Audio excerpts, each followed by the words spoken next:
Guys, what's up? Blacking here. I don't know if you can hear me that great, but anyway, so today, as you guys know, I'm going to teach you guys how to use a shock pump and how to use your suspension, or just set them up.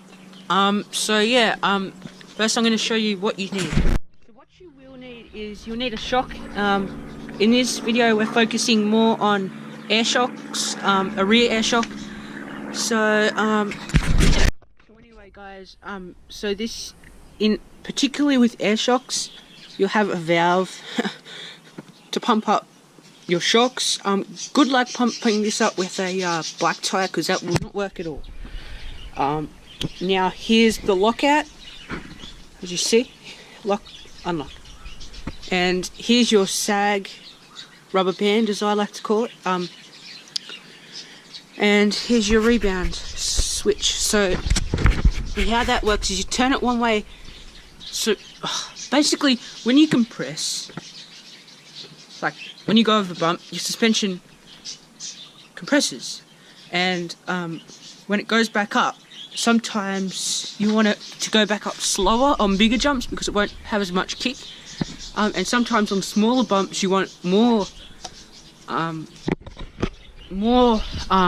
do you call it, more preload, because when you're going over smaller bumps, then it feels nicer. And yeah, so let's get on to pumping up your shock. And just before I get into that, here's the front fork. Now this is a Coil RockShox front fork, though. It's pretty basic to all the air shocks. Like, the air shocks are pretty similar, besides it doesn't have this. It has a valve like on the rear, and it'll be pretty similar.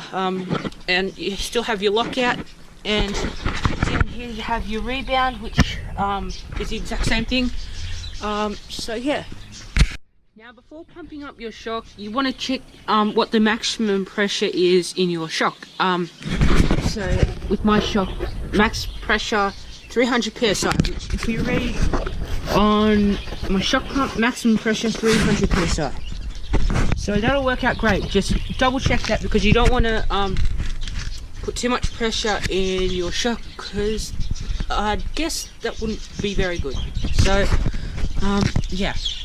Now let's look at the shock pump. So here's your PSI gauge and bar gauge, whatever you want to call it, and that tells you how much PSI you have or how much bars you have, and this is the valve thingy, I forget what that's called, but yeah, it goes onto your valve, and yeah, this is how you pump it up. So just move it back and forth, and so on.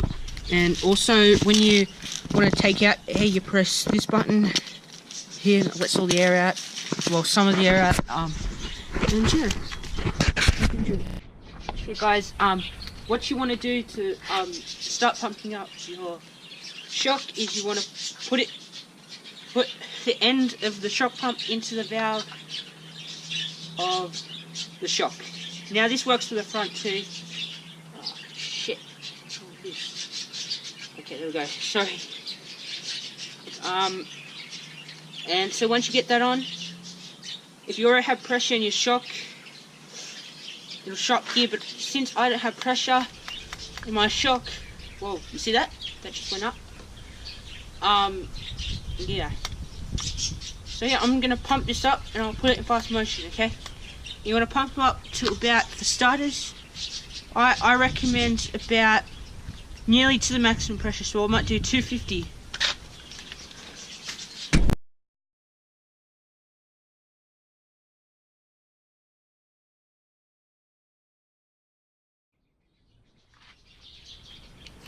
Okay guys, I've pumped up to 200 now. So what you want to do is you want to take out the shock pump from the shock, and you want to push down your sag thingy, your sag rubber band, and you want to sit on your back. Yeah, you sit on it like firmly. Yeah, and so usually manufacturers say